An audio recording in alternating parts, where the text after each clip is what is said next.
사랑이 많으신 하나님 아버지 감사합니다. 오늘도 한 자리에 모일 수 있게 하시고 하나님의 말씀을 들을 수 있게 하시니 감사드립니다. 하나님, 우리가 성경을 배우고 공부할수록 우리 지식이 쌓일수록 더욱더 하나님의 뜻을 깨달을 수 있게 도와주시고 하나님의 뜻대로 살아가기 위하여 노력할 수 있게 도와주시옵소서. 또한 무엇보다도 겸손할 수 있게 해주시옵소서 믿사오며 예수 그리스도의 이름으로 기도합니다. 아멘. 오늘도 제가 그 범위는 굉장히 많이 준비하긴 했습니다. 시편, 잠언, 전도서, 욥기까지 일단 준비를 했는데요. 왜냐면은 이거는 시편부터는 시편, 잠언, 전도서, 욥기 이 전체까지 내용을 이렇게 세세하게 들어갈 수가 없어요. 네, 그리고 세세하게 들어갈 능력도 안 되는 것 같고요.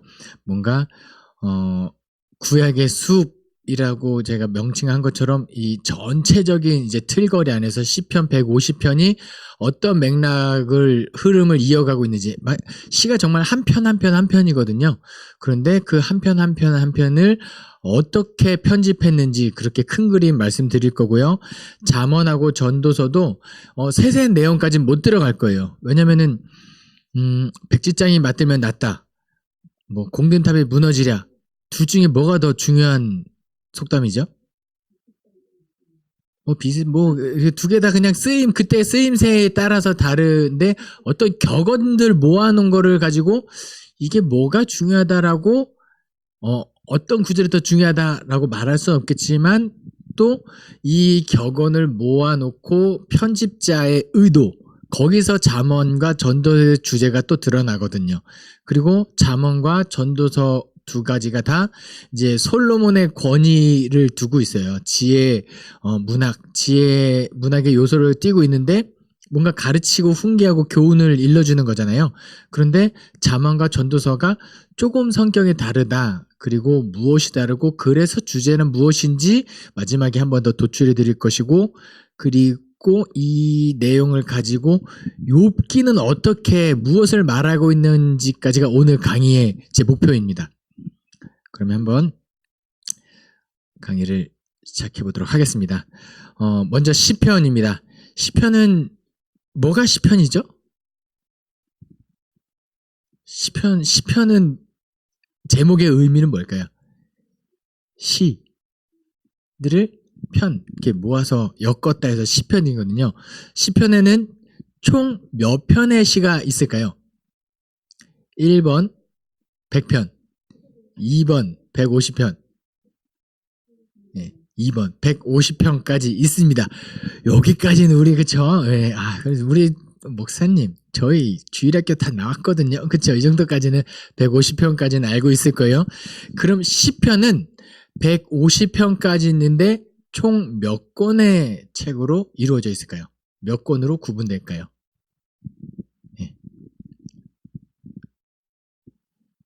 총 5권으로 이루어져 있습니다. 한번 성경책 한번 펼쳐볼게요. 시편 1편 한번 펴보세요.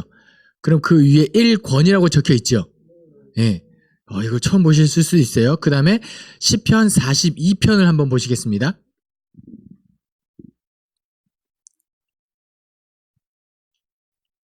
네, 거기에는 또 2권이라고 적혀 있을 거예요.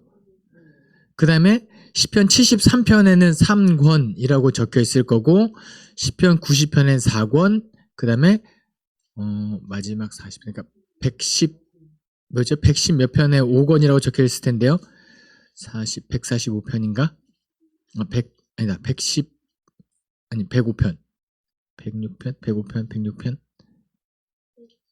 107편에 5권이라고 적혀 있습니다. 그래서 1, 2, 3, 4, 5권까지 시편이 이렇게 이루어져 있는데요. 1권부터 3권까지는 개인적인 고백 시들이 많아요. 그래서 누구 시가 여기에 제일 많이 모여 있냐? 다윗 시가 거의 1권부터 3권에 제일 많이 모여 있어요. 물론 4권과 5권에 다윗 시가 더 들어가긴 해요. 근데 많진 않지만, 왜냐면은 시편 자체가 다윗의 노래 쪽에 권위가 많이 실려 있거든요. 그래서 다윗 시가 제일 많고 그 다음에 저자를 모르는 시들, 그 다음에 제목이 없는 시들, 그리고 예전에 노래를 했던 사람들 아삽, 헤만, 그 다음에 고라 자손의 시, 그 다음에 솔로몬 시도 있고 모세의 시도 있고 뭐 이런 시들이 좀 몇 편씩 껴 있죠. 그런데 1권부터 3권까지는 개인적인 시인데 시들의 주제가 긍정적일까요? 아니면은 어두울까요? 그쵸. 다윗 시는 그 1권부터 3권까지의 시들을 보면은 어두운 시가 많아요. 그냥 시편 자체에 탄식시가 제일 많긴 하거든요. 그러니까 시편의 흐름이 이래요. 하나님, 나 요즘 너무 힘듭니다. 죽을 것 같아요. 저 원수들 머리를 빠게 해주세요. 뭐 이런 식의 가감없이 그 필터링 없는 언어들을 많이 구사해요. 시편이 그래요. 그런데 시편이 1권부터 3권까지는 그렇게 이야기를 합니다. 개인적인 시고 어두운 인간의 한계를 좀 드러내는 시가 여기 있다면 시편 4권부터는 조금 분위기가 좀 달라집니다. 이제 공동체 시편으로 공동체 노래들이 많고요. 그 다음에 하나님을 찬양하는 시편들이 4권부터 수록되어 있어요. 그러면서 한번 4권의 시작인 시편 90편을 한번 보도록 하겠습니다. 한번 시편 90편 한번 펴보시겠어요? 제가 신대원 입시 준비할 때 시편, 이게 모세의 시편인데 이렇게 공부했던 것 같아요. 우리의 연수가 70이요 강건하면 80이라도 모세 시편은 90편입니다. 뭐 이렇게 외웠던 것 같습니다. 네. 그래서 90편이 모세 시편인데 어떻게 시작하느냐? 주여, 주는 대대 우리가 거처가 되셨나이다. 주여, 주는 대대 우리의 거처가 되셨나이다. 이렇게 시작해요. 그 1권부터 3권까지 누구 시편이 많다 그랬죠? 다윗이에요. 그러니까 다윗은 어떻게 보면은 인간 한 사람의 개인으로 봤을 때는 최고예요. 왕 중에 왕이고 그런 사람 개인인 거잖아요. 그런데 이 개인 시편이 많은 1권부터 3권에는 다윗의 노래가 많은데 탄식, 힘들다, 인간의 한계, 인간은 이렇게 연약하고 그래서 하나님을 의지할 수밖에 없는 존재다라는 것을 여기서 1권부터 3권에는 그 내용을 담고 있어요. 시편이 여호와는 나의 목자신 내게 부족함이 없으리로다 이런 시도 있지만 실제 1권부터 3권 전체가 하는 것은 인간 개인의 한계 또는 비참함, 그럼에도 불구하고 시편이 주로 어떻게 끝나냐면 하나님 내가 너무 힘들어요. 그런데 그동안 나의 과거를 쭉 돌아보면 모든 것이 하나님의 은혜였고 과거에 하나님께서 나를 지키셨으니 내가 비록 지금 힘들더라도 여전히 하나님을 찬송합니다. 이렇게 1권부터 시편이 대부분 그렇게 돼요.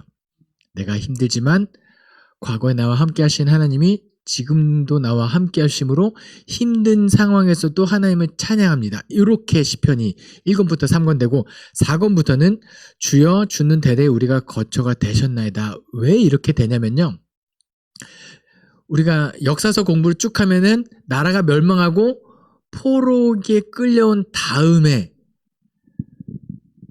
그 회복되는 족보들 명단들이 쭉 나오는데 거기서 누구의 명단들이 도드라지게 나왔다는 거 혹시 기억나시나요? 1번 유다 지파, 2번 레위 지파, 3번 베냐민 지파, 4번 요셉 지파, 레위 지파, 제사장, 하나님을 찬양하는 사람들의 이름이 거기 기록되어 있어요. 뭐냐면 과거에 우리가 끌려갔던 것은 하나님을 온전히 예배하지 못했고 그래서 우리는 예배를 회복해야 한다. 개인의 노래가 아니라 이제 국가적인 공동체 찬양하는 노래가 이제 시편 4권부터 쭉 나오는 거예요. 그러면서 주여 우리 과거에 왕국이나 우리 나라가 있었고 했지만 멸망했었군요. 하지만 주여 주는 대대 우리가 거처가 되셨습니다. 사람의 나이가 사람은 유한한 존재고 한계가 있지만 과연 주님은 무한하시고 우리의 구원자십니다. 우리가 하나님을 찬양하겠습니다 라고 90편에서 시작하고 쭉 5권까지 이어지는 겁니다. 그래서 시편의 마무리 끝을 어떻게 맺느냐, 146편 한번 펴보시겠어요? 146편에서 어떻게 시작하죠? 끝은 할렐루야로 시작해서 어떻게 끝나죠? 할렐루야. 그 다음에 47편은요? 147편은? 148편은? 49편은? 150편은? 할렐루야. 이 마무리가 할렐루야 시편이라고 해서 할렐루야로 시작해서 할렐루야 끝난 시를 맨 뒤에 모아놓습니다. 이 편집의 의도는 뭐냐? 자, 이제 시편 강의는 이렇게 마칠게요. 시편은 너무 많은 다양한 상황들을 노래하고 있어요. 그래서 예전에 예배를 어떤 식으로도 드렸었냐면 구약에서 한 구절 읽어요. 신약에서 한 구절을 읽어요. 그리고 시편에서 한 구절을 읽어요. 그러니까 신약, 구약, 시편 뭐 이렇게까지 시편에는 방대한 내용들이 있는데 시편의 1권부터 1편부터 150편의 주제가 뭐냐면 하나님 내가 힘듭니다. 그래도 하나님을 찬양합니다. 하나님 감사합니다. 그래서 하나님을 찬양합니다. 하나님 나의 상황이 어렵습니다. 그럼에도 불구하고 하나님을 찬양합니다. 뭐 어쩌고저쩌고 해도 시편이 궁극적으로 하고 싶은 이야기는 뭐냐면 결국 나는 할렐루야 합니다. 하나님을 찬양합니다가 시편의 궁극적인 주제라는 거 여러분들께서 기억하시면 좋겠고요. 이제 하나님 구약의 숲을 지금 13번째 강의 듣고 있는데 하나도 기억이 나지 않아요. 그래도 할렐루야 이렇게 할 수 있으면 우리의 시편이 되는 거예요. 예. 그렇게 해서 하나님을 찬양할 수 있었으면 좋겠습니다. 그럼 이제 잠언과 전도서 한번 가보도록 하겠습니다. 잠언과 전도서는 좀 재밌어요. 뭐냐면 예전에 제가 신학교 다닐 때 우리 교수님께서 이런 설명을 한번 하신 적이 있었는데 사람이 버스에 탑니다.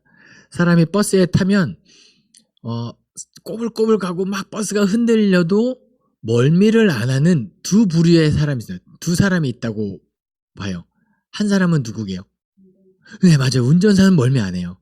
뭐 운전을 많이 해서 그렇기도 하지만 운전사가 멀미를 안 하는 이유는 뭐냐면 맨 앞에 있잖아요. 그리고 핸들을 자기가 잡고 있으니까 이 덜컹거리고 꺾이고 이런 모든 상황을 미리 인지하고 내가 대처할 수 있어서 멀미를 안 해요. 그러니까 운전사는 문제가 있지만 그것들을 다 해결할 능력이 있기 때문에 멀미를 안 해요. 네. 또 멀미를 안 하는 사람 누가 있게요? 맞아요. 자는 사람은 멀미 안 해요. 예. 멀미 안 하는 사람은 그냥 어정쩡하게 깨어있거나 이런 사람들이 속이 울렁거리고 멀미를 해요. 자는 사람은 왜 멀미 안 하죠? 그때 마치 내가 차고 차가 나인 것 마냥 차가 이쪽으로 흔들면 이렇게 가고 이렇게 흔들면 이렇게 가고 이렇기 때문에 뭘 문제 해결 능력을 앞을 뭐 이런 것도 없어요. 그냥 흘러가는 대로 이렇게 하면 멀미 안 한다. 제가 왜 이 말씀을 드리냐, 잠언은 어떤 사람 느낌이냐면 운전기사 느낌이에요. 문제가 있지만 그것을 너는 이렇게 내가 일러주는 방향대로 하면 해결할 수 있어. 그것이 지혜야 라고 잠언은 이해를 해요. 운전사의 입장에서. 그럼 전도서는요? 그거 뭐 피곤하게 운전대를 잡고 있어. 그냥 자. 그냥 헛되고 헛돼. 브레이크 밟으면 이렇게 쏠리고, 예. 힘들게 면허 딸 필요도 없고 그냥 자면 돼. 이런 느낌이 전도서예요. 예. 느낌이 좀 들어오죠? 그럼 둘 중에 누가 더 지혜로운 사람입니까? 때로는 운전사인 경우 있고 때로는 자는 사람이 지혜로운 자일 수 있겠죠. 근데 잠언과 전도서는 둘 다 누구의 권위를 두고 있냐면 솔로몬에 두고 있어요. 솔로몬이 당대 최고의 지혜로운 자. 성경에는 솔로몬을 뭐라고 기록하고 있냐면 솔로몬 이전에도 이후에도 이 사람보다 지혜로운 사람이 없다라고 기록하고 있어요. 그러니까 지혜의 권위자는 솔로몬인데 솔로몬이 좀 젊었을 때 이제 젊은 청년들이나 젊은 사람의 입장에서 삶은 이렇게 살아야 한다라고 매뉴얼을 알려주는 게 잠언이에요.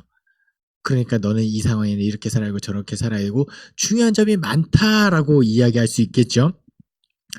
전도서는요, 그걸 다 경험해봤습니다. 솔로몬이 젊었을 때 이것도 해보고 저것도 해보고 안 해본 게 없고 이것을 진리를 위하여 깨닫고 막 엄청 애쓸 거 아니에요. 우리가 여기 앉아 계신 분들이랑 저랑 한 달 동안 합숙하면서 성경을 엄청 많이 막 공부를 쭉 한다고 하면 우리가 무엇을 깨달을 수 있을까요? 우리가 아는 게 없었구나라는 걸 깨닫게 될 거예요. 하나님에 대해서 우리가 아는 게 공부하면 공부할수록 하나님은 아는 게 없었구나. 솔로몬이 마지막에 전도서는 그런 입장이에요. 아무리 공부를 많이 해도 하나님을 깨달을 수 있으니 뭐하러 공부냐. 그것이 모든 것이 헛되도다. 이렇게 돈을 많이 벌고 해봤자 뭐하냐. 결국 내가 이거 가져가 쓰는 것 아무도 없고 그리고 내가 돈을 창고에 많이 쌓아놓으면 그만큼 근심도 함께 쌓이니 이게 뭐하러 돈을 그렇게 악착같이 모을 필요가 뭐가 있냐. 모든 것이 헛되도다 이런 입장이 약간 전도서예요. 그러면 잠언하고 전도서하고 두 가지 모두 조금씩은 다른 입장에서 지혜를 전하는 거네요 라고 이야기할 수 있겠죠. 주제가 다른가요? 라고 질문할 수 있어요. 그런데 놀랍게도 잠언과 전도서가 똑같은 주제를 이야기합니다. 그것이 뭐냐? 결론부터 말씀드리면 여호와를 경외하라 입니다. 여호와를 경외하라. 보세요. 잠언에서 이것도 중요하고 저것도 중요하고 이것도 중요합니다. 다 받아 적으세요. 1번부터 160번까지 뭐 막 쭉 중요합니다 라고 이야기하면은 자 그리고 시험 문제 낼 거예요. 제 시험 봅니다. 다음 주에 이렇게 하면은 누군가 손을 들고 저한테 이렇게 이야기 범위를 좀 좁혀주세요 라고 이야기하겠죠. 그 말고 좀 기출 문제에 나올 만한 거 중요한 걸 좀 찝어주세요 라고 한다면 솔로몬은 내가 이거 정말 많은 걸 이야기했구나. 그런데 그 중에 잠언에서 이거 하나는 기억해. 그게 뭐냐? 여호와를 경외하라 입니다. 그것이 잠언 어디서 드러나냐면 잠언도 제가 나눠드린 프린트 한번 보시겠어요? 잠언 1장부터 9장까지는 잠언도 여러 개의 격언들을 모아놓은 거예요. 1장부터 9장까지가 솔로몬 잠언 1입니다. 이것도 처음 들으시죠? 네. 솔로몬의 잠언들을 모아놓은 첫 번째 책이 1장부터 9장까지예요. 그리고 10장부터 22장 그 후반부까지가 솔로몬 잠언 2입니다. 그 시작할 때 한번 보세요. 1장 한번 보실까요? 잠언 1장. 뭐라고 적혀있죠? 잠언이라 이렇게 나오죠. 그 다음 10장은요? 네, 솔로몬의 잠언이라 1장부터 9장까지 쭉. 그 다음에 10장부터 22장까지가 솔로몬의 잠언입니다. 그 다음에 22장 후반부부터 24장까지는 지혜자의 말들이에요. 그러니까 솔로몬 외에도 똑똑한 사람들이 있었을 거 아니에요? 뭐 이영호 목사라든지 뭐 그런 사람들의 지혜 말들을 모아놓은 것이 잠언. 이영호 목사의 글들을 모아놓으면 그것도 어떤 측면에서는 잠언이죠. 왜요? 잠꼬대 같은 소리 하고 있네? 이러면서 잠언이에요. 그래서 지혜자의 말들. 그 다음에 25장부터 29장까지 또 솔로몬 잠언 3이 나와요.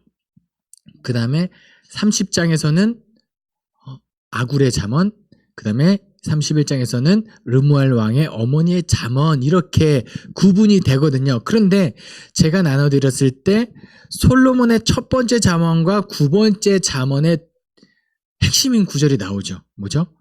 여호와를 경외하는 것이 지식의 근본이거늘 9장 10절 여호와를 경외하는 것이 지혜의 근본이요 거룩하신 자를 아는 것이 명철이니라. 솔로몬의 두 번째 잠언 10장에서 27절에 여호와를 경외하면 장수하느니라. 그러나 악인의 수명은 짧아지느니라. 솔로몬의 두 번째 잠언 마지막 22장에 겸손과 여호와를 경외함의 보상은 재물과 영광임이라. 경외 첫 번째 끝 중간중간에도 까먹지 않고 여호와의 경외를 이야기하고 있다라는 거죠. 지혜자의 말 23장과 24장에 내 마음으로 죄인의 형통을 부러워하지 말고 항상 여호와를 경외하라. 24장에 내 아들아 여호와와 왕을 경외하고 반역자와 더불어 사귀지 말라. 그 다음에 르무엘 왕 마지막 31장에서도 너는 이런 여인과 결혼해라 라고 했을 때 고운 것도 헛되고 고운 것도 거짓되고 아름다운 것도 헛되나 오직 여호와를 경외하는 자는 칭찬을 받을 것이라 라고 이야기합니다. 이 여인은 현숙한 여인이라고 아주 오래전에 말씀드렸어요. 이 현숙한 여인의 롤모델이 누구였죠? 혹시 기억나십니까?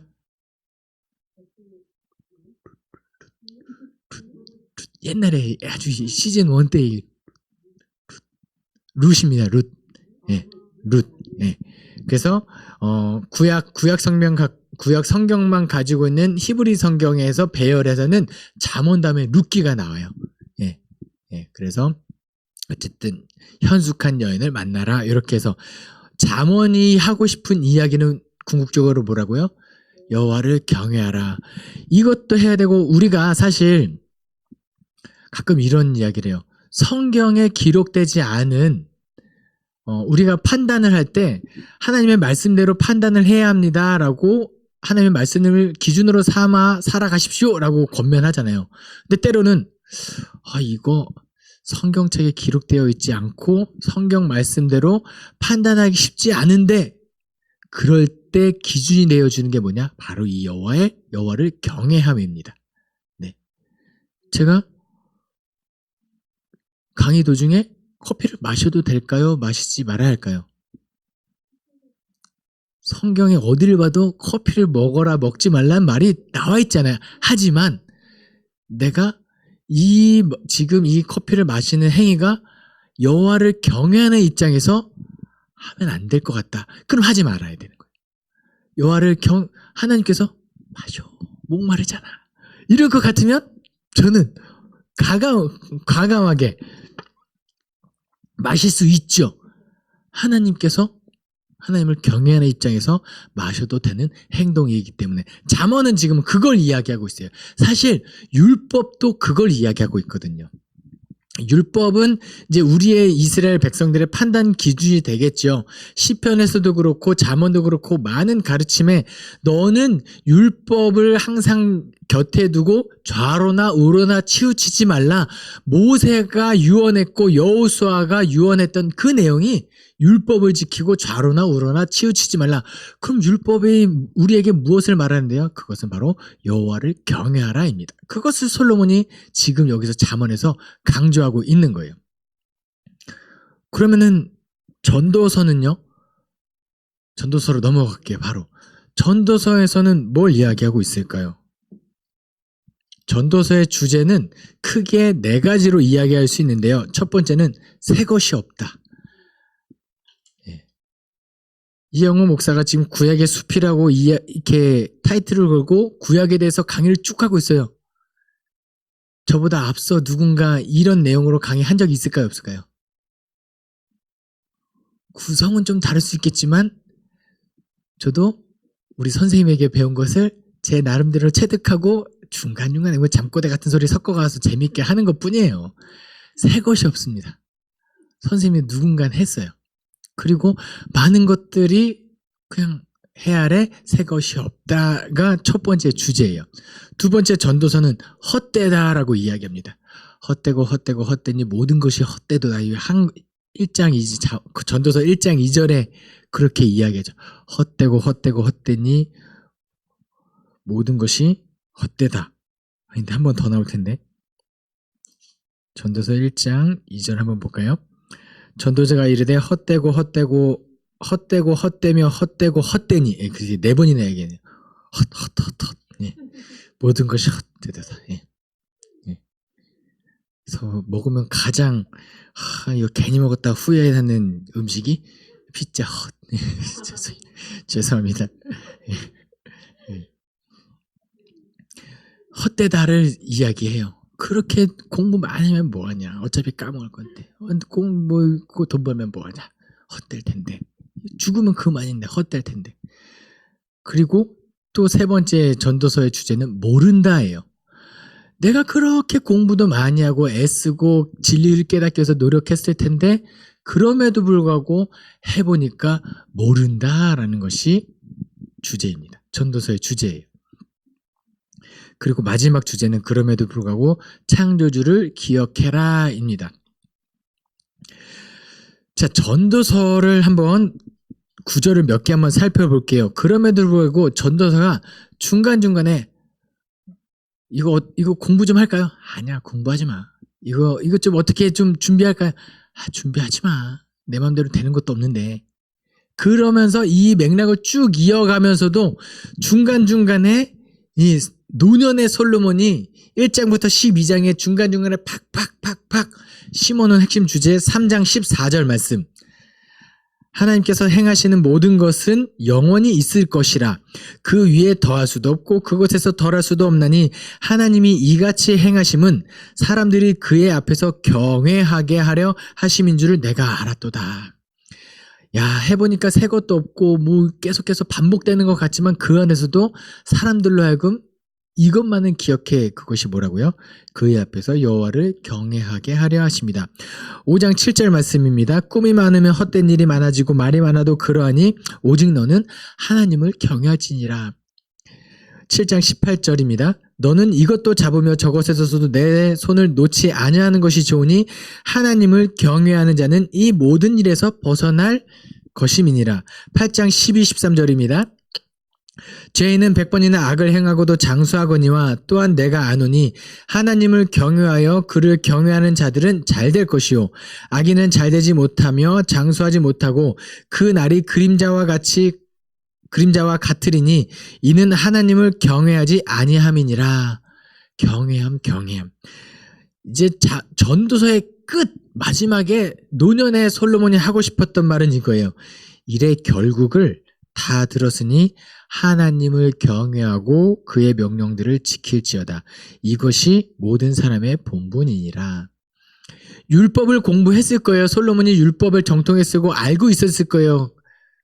그럼에도 불구하고 그 이후에도 모든 진리를 깨닫기 위해서 솔로몬이 했던 일들이 뭐겠어요? 이 학문도 배우고 저 학문도 배우고 공부 엄청 많이 했겠죠. 다행이에요. 솔로몬이 그 엄청나게 공부했던 것을 기록으로 남겨놓지 않아서. 저도 제가 공부를 안 할 때서 너무 다행이에요. 해보니까 일의 결국을 다 들었으니 딴 거 없다. 하나님을 경외하고 그의 명령들, 그 율법에 다른 거 공부하면 유익하겠지만 굳이 그것까지 안 해도 되고 오직 그의 명령들을 지킬지어다. 이것이 모든 사람의 본분이니라 인 거죠. 전도서는요, 헛되고 헛되다, 새 것이 없다, 모른다, 이렇게 흘러가는 것 같지만 결코 솔로몬은 염세적인 입장에서 이 가르침을 하고 있는 것이 아니라는 거. 세상 것들 그냥 지금 죽는 것이 낫지 이런 사람이 아니라는 거예요. 예.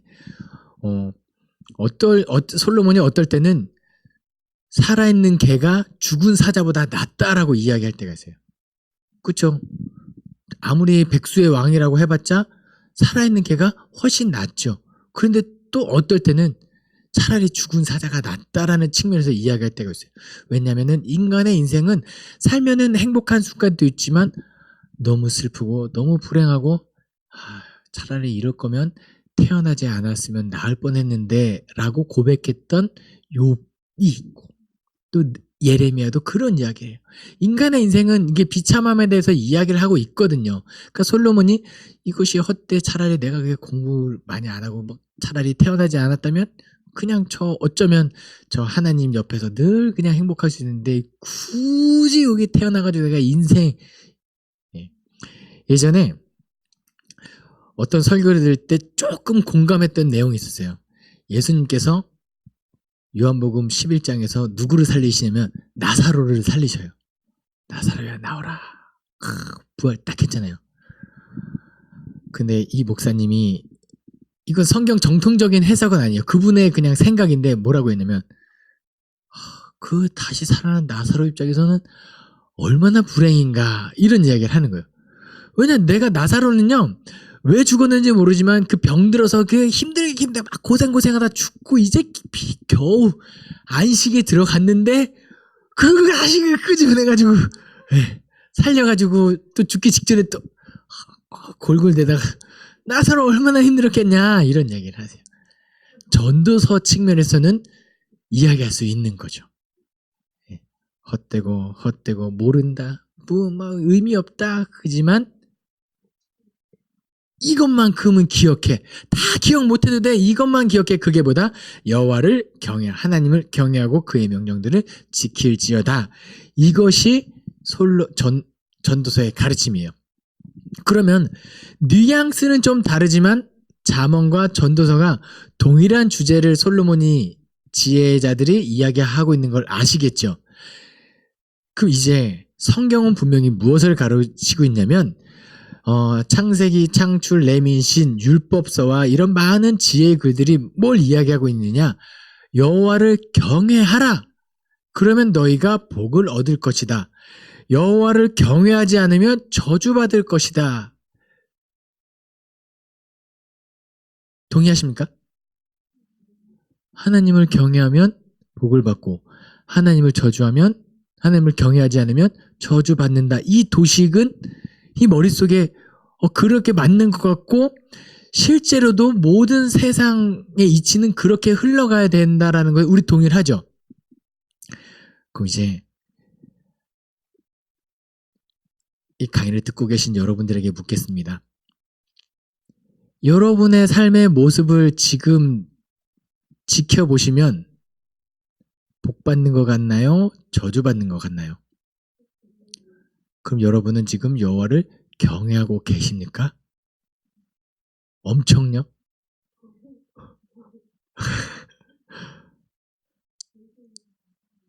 때로는 내가 경외하지 않는 것 같은데 우리의 삶의 모습은 복받는 것 같은 모습이 드러날 때가 있다는 거죠. 그러니까 여호와를 경외하면 복을 받는다, 여호와를 경외하면 저주받는다, 이 도식은 맞아요. 근데 이 명제를 역으로 했을 때 나의 모습은 복받는 것 같은데 과연 나는 지금 여호와를 경외하고 있느냐? 나는 지금 저주받는 것 같은데 여호와를 경외하고 있지 않는 건 아닌 것 같은데. 그렇죠? 이게 굉장히 무서운 거거든요. 저도 강의를 준비하면서 하나님, 제가 지금 하나님을 경외하는 마음으로 강의를 잘 준비하고 있습니까? 강의가 너무 막 술술 막 잘 돼요. 근데 과연 제 스스로가 너는 지금 여호와를 경외하고 있다라고 단정할 수는 없는 거거든요. 그러니까 우리는 늘 말씀 앞에 새로워져야 되고 깨어 있어야 되고, 내가 진짜로 여호와를 경외하고 있어서 나의 삶의 모습이 지금 이렇게 드러나는지를 우리는 기억해야 한다라는 거죠. 애매해요. 그래서 시편 37편과 73편에서 뭐 어떤 걸 이야기하냐면 너희는 악인의 형통을 보고 부러워하지 말라라고 이야기하고 있습니다. 그 사람들은 분명히 지금 악인의 형통이에요. 여호와를 경외하지 않는 사람이라 말입니다. 그런데 그들이 세상 사람들의 눈으로 봤을 때 그 사람들이 지금 형통의 모습, 성경이 이야기하고 있는 복받는 사람들의 모습을 갖고 있어요.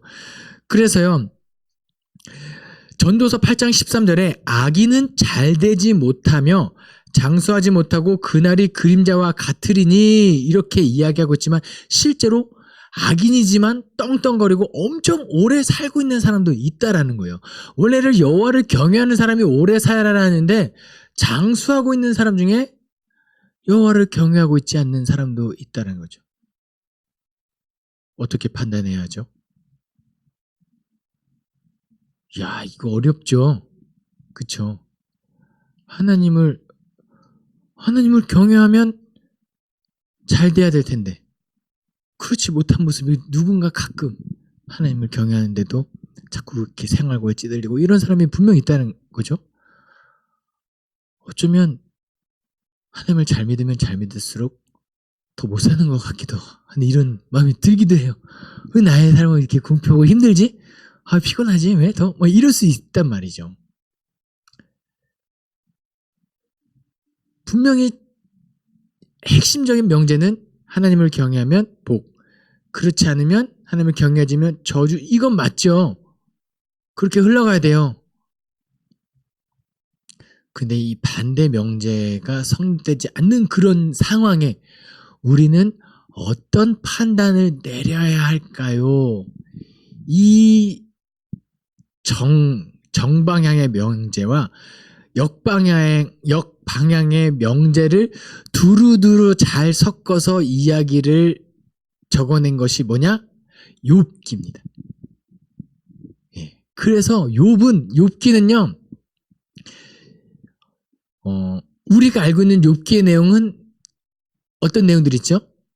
욥이 엄청 부자였더라. 이거는 절대 안 까먹어요. 왜냐면 나도 욥처럼 부자가 되고 싶거든요. 그래서 욥이 엄청 부자였더라. 그런데 자식도 죽고 재산도 한순간에 다 없어지죠.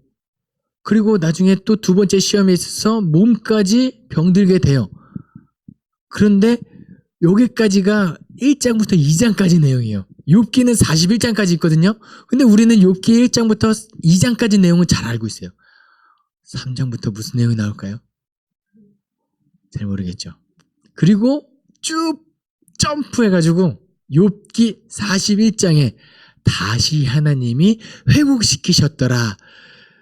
그 하나님께서 치시기 전에 갑절의 복을 얻었더라. 여기까지는 우리가 또 잘 알고 있어요. 42장. 네, 42장. 네, 맞습니다. 그러면 과연 욥기 3장부터 41장까지 도대체 욥기에서 무엇을 이야기하고 있느냐, 이게 사실 욥기의 핵심이에요. 궁금하거든요.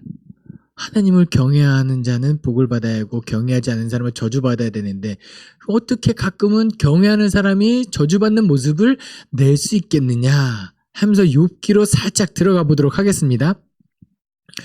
우리 욥기 1장 8절 말씀을 함께 읽겠습니다. 시작. 여호와께서 사탄에게 이르시되 내가 내 종 욥을 주의하여 보았느냐?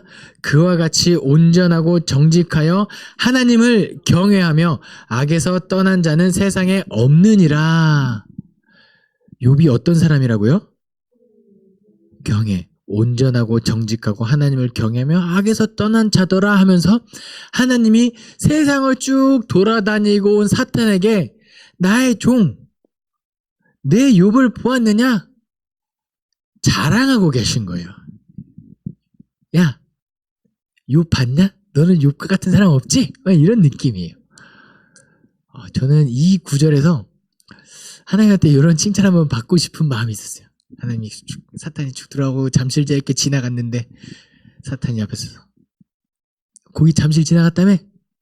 그 구약의 숲 강에는 이영호 목사 봤냐? 한 대 치고 오지 그랬냐, 막 이렇게. 하나님 그렇게 자랑할 수 있다면 얼마나 좋을까요? 저의 어떤 모습을 보고 하나님께서 자랑하시면 참 좋겠다는 그런 생각 해봤어요. 어쨌든 욥을 표현할 때 온전하고 정직하고 하나님을 경외하고 악에서 떠난 자였더라. 그래서 그런 사람이니까 하나님을 경외하는 사람이니까 복받는 모습이 드러나는 거예요. 부자인 거예요. 자식의 복도 있고 장수의 복도 있고 뭐 부족한 게 없는 모습을 성경의 원리대로 욥은 살아가고 있어요. 1장에서. 그런데 사탄이 뭐라고 이야기하죠? 하나님께서 욥에게 그런 모든 재물과 이런 걸 허락하셨으니까 욥이 하나님을 경외하지 않을까요? 그러면 이 모든 것들 다 네가 쳐봐라. 다 없애봐라. 단 욥의 몸은, 욥의 생명은 해하지 말라라고 이야기해요. 그래서 1장에서는 욥의 몸뚱아리 빼고는 자식들도 죽고 뭐 재물들도 다 가축들도 싹 죽어 없어지고 모든 것이 다 한순간에 사라지는 그 상황이 돼요. 하지만 욥은 뭐죠? 하나님을 원망하지 않습니다. 그리고 2장에서 여호와께서 사탄에게 이르시되 2장 3절입니다. 여호와께서 사탄에게 이르시되 내가 내 종 욥을 주의하여 보았느냐? 그와 같이 온전하고 정직하여 하나님을 경외하며 악에서 떠난 자가 세상에 없느니라.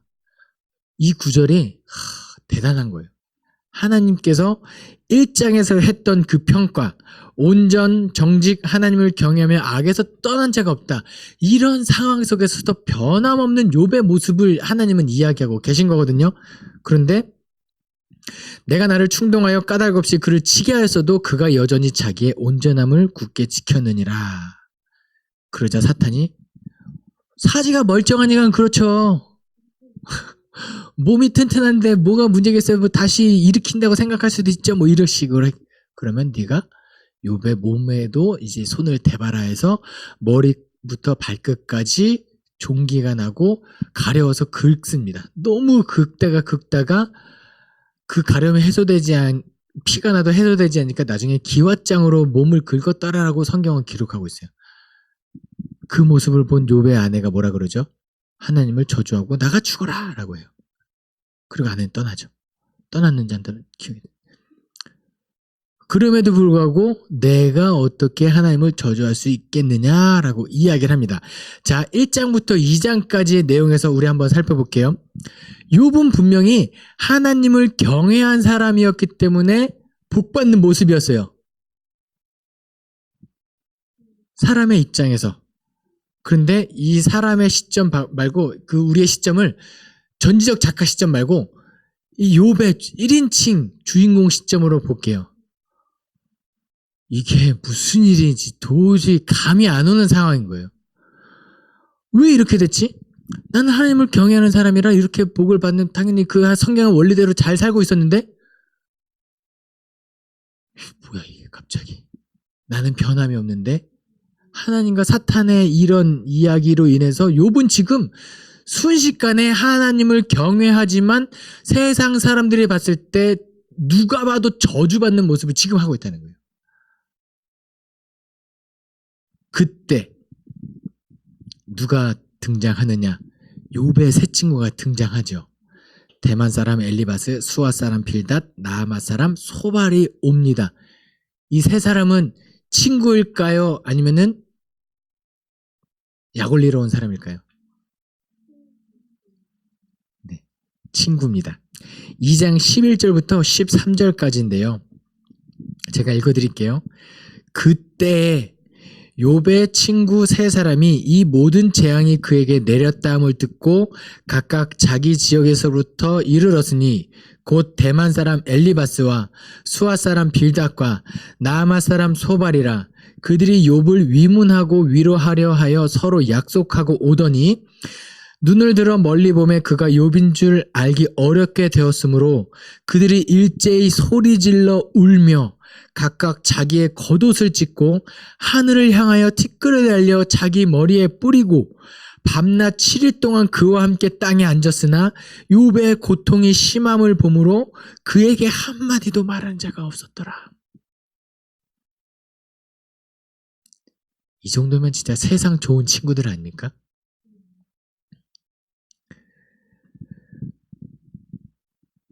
그 각 지역에서 자기 생업의 모든 것이면 다 내려놓고 욥의 소식을 듣고 저 멀리서 모여듭니다. 사람들이, 친구들이 모여요. 욥이 아프대. 얼마나 모르겠어. 뭐 욥을 눈으로 보기 전까지 막 자기들끼리 상상하고 왔는데 저 멀리 욥이 있어요. 그들이 이야기, 설마 욥은 아니겠지. 욥은 아닐 거야. 저 모습이 욥이랑 우리 너무 슬픈 거 아니냐? 하면서 왔는데 와서 보니까 욥인 거예요. 일제히 소리질러 울며 자기 겉옷을 찢고 하늘 향하여 티끌을 날려 재를 바른다. 이거 유다인의 멸망을 앞두고 모르드가 했던 행동에 머리에 재를 쓴 너무 슬플 때 하는 행동을 지금 친구들이 하고 있는 거예요. 그리고 7일 동안 그를 위하여 울어줍니다. 한마디도 하지 않아요. 그냥 뭘 하고 있어요? 공감하고 울기만 하는 거예요. 이제 슬픔을 좀 이렇게 안정을 취하고 나서 그 다음부터 욥의 친구들이 하나 둘씩 이야기를 하기 시작하죠. 그게 뭐냐? 욥과 세 친구의 변론입니다. 이게 3장에서 이제 친구들 아무도 말 안 하고 있을 때 3장에서 욥이 뭘 이야기하느냐?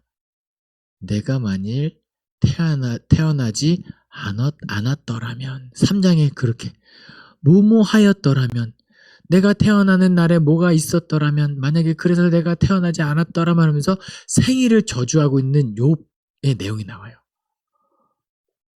아무리 생각해도 이해할 수가 없습니다. 내가 태어나서 평생 동안 하나님만 경외하며 살았고 하나님의 뜻대로 살아가기 위하여 온전하고 정직하고 악에서 떠나는 그 삶을 엄청 살아왔는데 내 인생에 왜 이렇게 됐단 말이지? 이렇게 힘들 줄 알았더라면 차라리 내가 태어나지 않았는 게 좋았을 텐데 라고 이야기를 욥이 운을 띄우자 욥의 세 친구들, 첫 번째 대만 사람 엘리바스가 4장부터 5장까지 쭉 이야기를 해요. 그런데요, 제가 만약에 백신을 맞고 막 강의할 때 제가 강의할 때 너무 힘들어요 막 하고 있는데 여기 앉아 계신 분이 목사님이 평소에 하나님을 경외하셨으면 백신 맞고 아프겠어요? 지금 목사님의 팔이 아픈 건 하나님을 경외하지 않았기 때문에 지금 저주받는 그런 모습을 하고 있는 거 아니겠습니까?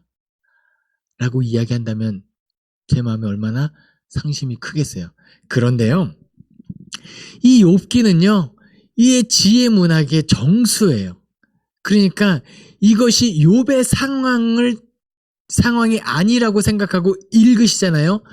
대만 사람 엘리바스, 수아 사람 빌닷, 나아마 사람 소발이 하는 이야기는 성경의 율법, 성경의 가르침에서 벗어나는 이야기를 하지 않아요.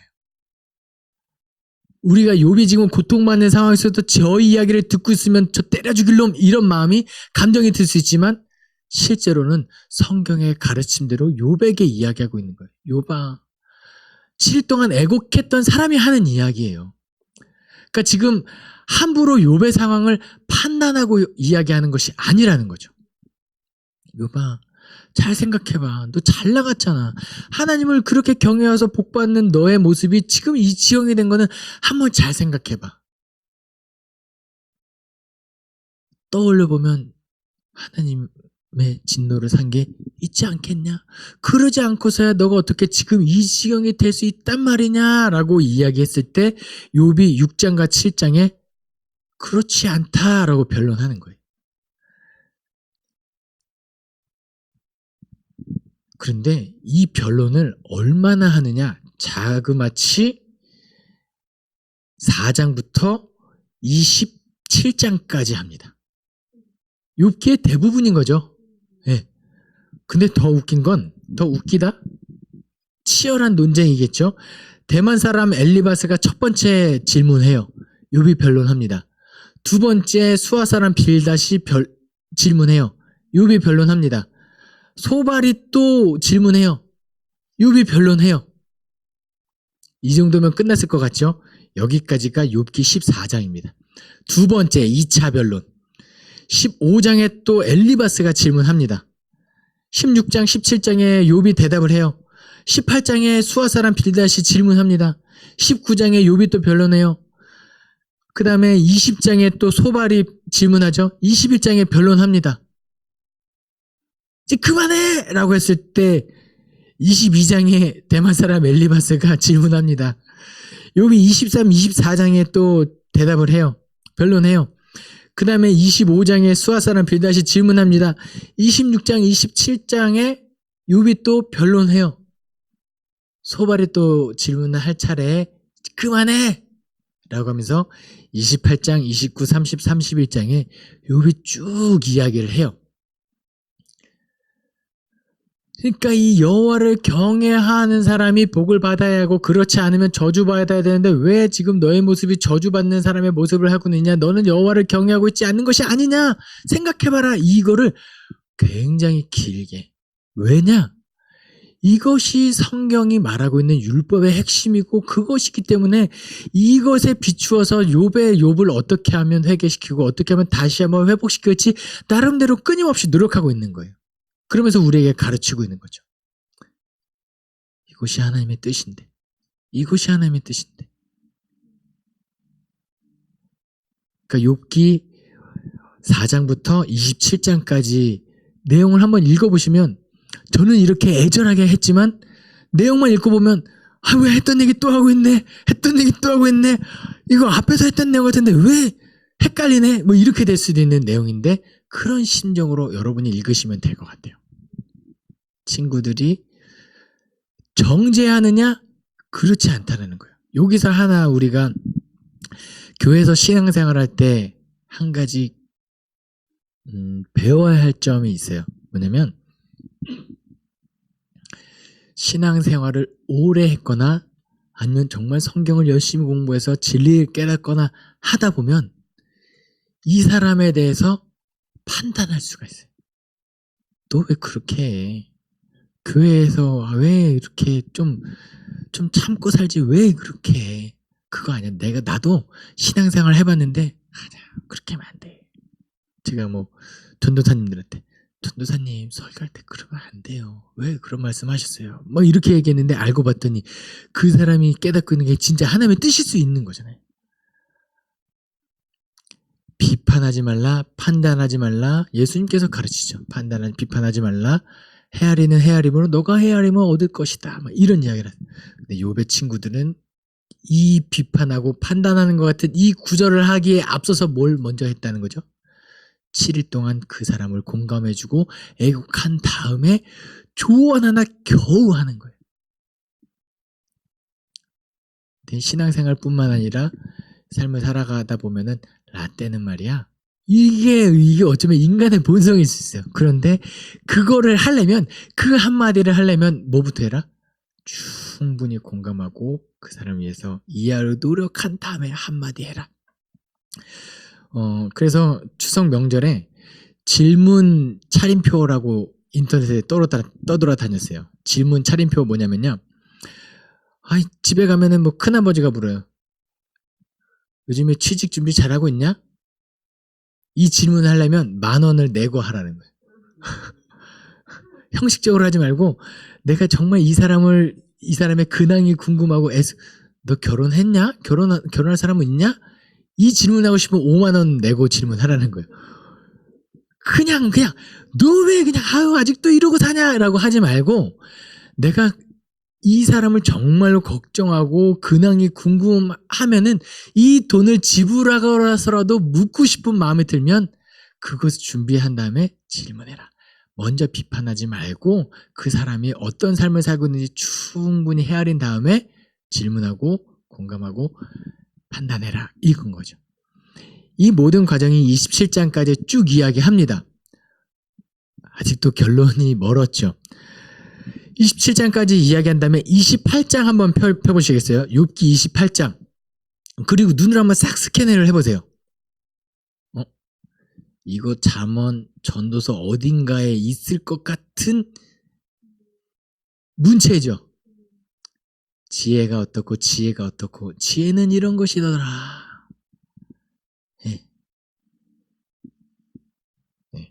지혜 문학적인 요소, 지혜는 이건데 라고 하면서 29장에 회상하는 장면이 나와요. 내가 예전에 이렇게 살았는데 이렇게 윤택하게 살았고 좋은 시절이 있었는데 왜 이 모양 이 꼴이 됐을까라고 이야기하고 30장에서는 그런데 내가 지금 너무 힘듭니다. 너무 힘들어요. 고통스럽습니다라고 고통을 호소하는 장이 나와요. 자, 여기서 하나 질문 드리도록 하겠습니다. 하나님께 기도할 때, 하나님, 내 힘들어 죽겠네요. 이렇게 기도하면 됩니까? 안 됩니까? 하나님! 이렇게 기도하면 돼요? 안 돼요?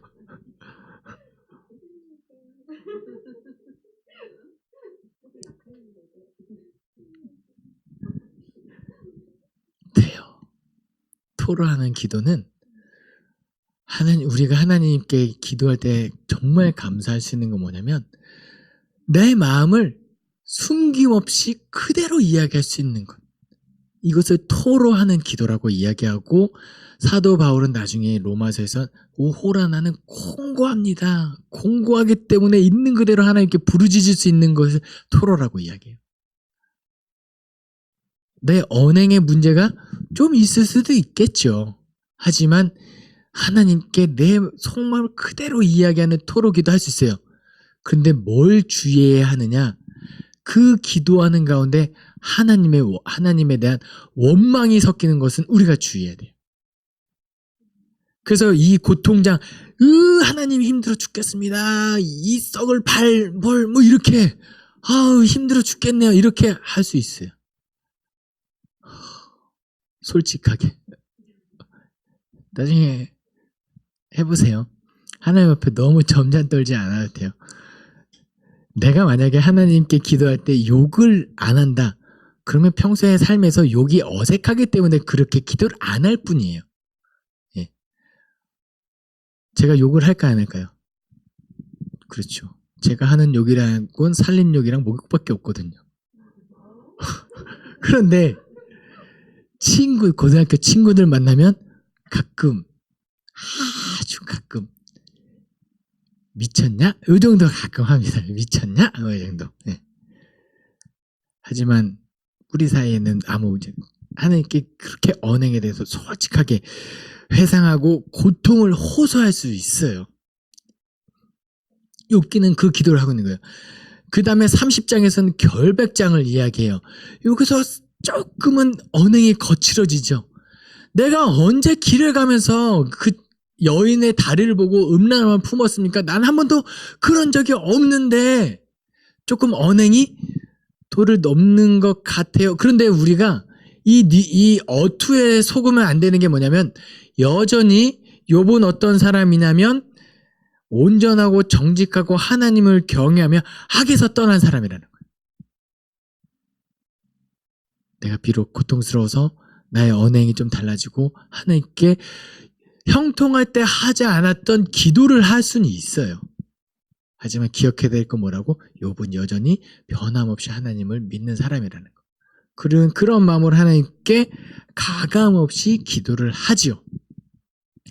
이렇게까지 31장까지 딱 이야기를 하니까 어떻게 보면은 대만 사람 엘리바스, 수아 사람 빌닷, 나마 사람 소발이랑 욥을 이야기 이 네 사람은요. 당대 최고의 지혜자들일 수 있어요. 똑똑한 사람들끼리 엄청난 논쟁이 오고 갑니다. 토론하고 무엇이 하나님의 뜻인가 엄청나게 노력하는데 누가 등장하죠? 32장에 엘리후가 나와요. 엘리후는요. 32장부터 37장까지 혼자서 쭉 이야기해요. 6장을. 근데 뭐라고 이야기하냐면 내가 당신들의 이야기를 쭉 듣고 있어 보니 내가 사실 당신들보다 나이가 어려서 연소하였기 때문에 아무 말도 안 하고 가만히 듣고 있었는데 참다 한마디 해야겠습니다. 라고 하면서 길게 이야기하죠. 네. 사실 이 32장부터 37장까지가 가장 어떻게 보면 하나님의 뜻에 맞는 이 상황적으로 하나님의 뜻에 맞는 이야기를 쭉 합니다. 제가 예전에 저는 이제 공부를 체계적으로 엄청 깊게 하진 않았어요. 공부를 좋아하는 사람은 아니었습니다. 네. 그럼에도 불구하고 이 자리에 제가 서서 이야기할 수 있는 건 하나님의 은혜죠. 네. 근데 기숙사에서 저는 혼자 앉아가지고 놀고 있습니다. 혼자서 앉아서 놀고 있으면 뒤에서 다른 동기들이 엄청나게 논쟁을 해요. 자유의지가 옳으냐? 예정론이 옳으냐? 하나님이 예정하셨으니까 그럼 우리는 아무 꼭두각시냐? 이거 갖고 옥신각신해요. 한참을 이야기해요. 저는 뭐하고 있죠? 게임하면서 그냥 들려요. 그냥 듣기만 해요. 듣는데 나중에 좀 놀랍죠? 그 논쟁의 정리를 누가 해줄까요? 제가 합니다. 듣기만 해도 제가 지겨워서 야 너네들이 되게 똑같은 얘기만 하고 있는 것 같아. 이럴 수도 있고 저럴 수도 있는 거 아니냐? 그냥 그만해. 엘리야는 어쩌면 지금 그런 이야기 측면에서 들었을 때 듣고 보면 욥도 비슷한 이야기를 하고 친구들도 비슷한 이야기를 하고 있는 것 같아요. 하나님의 뜻이 뭐다? 너도 모르고 너도 모르고 당신도 모르고 이 말을 하고 있는 나도 모른다. 무엇이 하나님의 뜻인지. 여호와를 경외하면 복을 받고 여호와를 경외하지 않으면 저주받는 것이 하나님의 율법에 기록된 진리일진데 욥의 모습을 봤을 때 당신은 저주받는 모습인 것 같아요. 그런데 하나님을 경외할 수도 있잖아요. 이런 이야기를 지금 엘리야가 하고 있는 거예요. 이야기를 37장까지 쭉 하고 났을 때 비로소 38장부터 41장에 하나님이 등장하십니다. 처음부터 오셨으면 네. 그런데요. 이 논쟁하는 인간이 논쟁하는 모든 과정 3장부터 37장의 과정이 무의미한가요? 아니에요. 우리의 신앙이 더 성숙해지기 위해서는 왜요? 하나님 이게 맞는 건가요? 라는 질문과 의문을 가지고 끊임없이 나아가야 돼요. 아무것도 하지 않고 그냥 앉아서 예배드리고 이게 잘못됐다는 게 아니에요. 예배드리는 거 중요하고 해요. 그럼에도 불구하고 어떻게 하면 이것이 이 시대를 살아가는 하나님이 찾으시는 참된 그리스도인의 모습인가 고민하고 애쓰고 하는 노력들이 우리한테 있어야 되는 거예요. 결국은 하나님의 뜻대로 될 거예요. 우리가 여기서 구약의 숲을 듣고 있건 집에서 자고 있건 하나님의 뜻은 하나님의 마음대로 이루어 가실 거예요. 하나님의 계획대로 이루어 가실 거예요. 하지만 우리가 무엇을 선택하고 하지 끊임없이 노력하면서 신앙생활을 해야 되는. 그러면서 하나님께서 무엇을 이야기하시느냐? 38장부터 41장까지 이런 말씀을 하세요. 지금이야 이 아이가 그 짐승이 이제 새끼를 베면 그 새끼가 어떻게 어미 뱃속에서 자라고 크는 과정들을 이제 초음파로도 알고 뭐 여러 가지 볼 수 있잖아요. 그 배를 갈라보지 않고서는 원래는 알 수 없는 일인 거잖아요. 그런데 이 당시에는 뭐죠?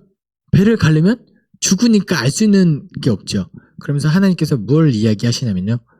너가 뭘 안다고 떠드냐? 그 새끼 염소, 새끼 양을 한번 봤냐? 그 어미 뱃속에서 그 자라나는 모습을 너가 아느냐? 그 생명이 잉태하여 여기까지 나오는 그 과정들 너 아느냐? 너 뭘 한다고 이렇게 이야기하느냐? 결국 38장부터 41장까지 너희는 모른다가 결론이에요. 욥기는.